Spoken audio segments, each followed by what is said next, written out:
So hello guys, আমি চলে আসলাম গাজলের খুব একটা নামি দামি ধাবা, যার নাম হচ্ছে বর্মন ধাবা।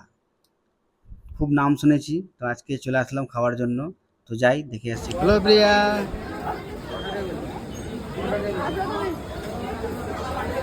দেখুন বেটা, কেমন আছো? লাইন পেলা, খাওয়ার লাইন পেলা? না, এখন অনেক সময় লাগবে। আমরা এখন বিয়ে বাড়ির মধ্যে এখন লাইনে দাঁড়িয়ে আছি। হ্যাঁ, তো এখন এই ব্যাচটা উঠবে, তারপরে সেকেন্ড ব্যাচে আমরা হ্যাঁ ভাই, এটা পাবো। এটা সত্যি যে বিয়ে বাড়ি এসছি না রেস্টুরেন্টে এসছি। দেখো ভিড়, দেখো ভাই, মনে হচ্ছে বিয়ে বাড়ি খেতে এসছি। ঠিক আছে, এত যদি ভিড় হয় রেস্টুরেন্টে, মনে হচ্ছে বিয়ে বাড়ি খেতে।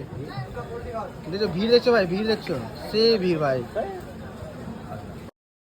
তো যাই হোক, আমাদেরকে বেশিক্ষণ ওয়েট করতে হয়নি, কারণ দাদারই চেনা জানা সব ছেলে পেলে ছিল, তো ওনারাই জায়গায় করে দিল আমাদেরকে। তো যাই ভিতরে যাই একবার, খাওয়া দাওয়াটা সেরে নেওয়া যাক।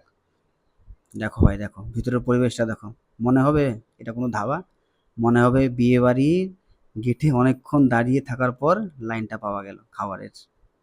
তো যাই হোক, তো অনেক ভিড় থাকার কারণে অনেকে কি খাওয়া দাওয়ার অ্যাভেলেবেল ছিল না। তো যা ছিল তাই আমরা অর্ডার করলাম। ভাত ছিল, ভাত অর্ডার করলাম, রুটি আর চিকেন ছিল। এখানের খাবারের খুব নাম, যে খুব কি ভালো খাবার পাওয়া যায়। আর সত্যি খুব ভালো খাবার পাওয়া যায়। যাই হোক, টেস্ট করে নিই আমি, যেহেতু আমি প্রথমবার এসেছি। তো যাই হোক না, খাবারটা সত্যিই ভালো ছিল খাবারটা।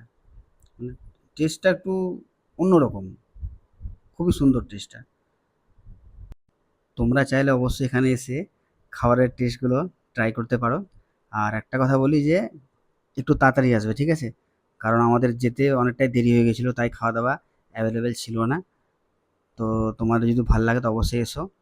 আমার পুরো ব্লগটা দেখার জন্য অসংখ্য ধন্যবাদ।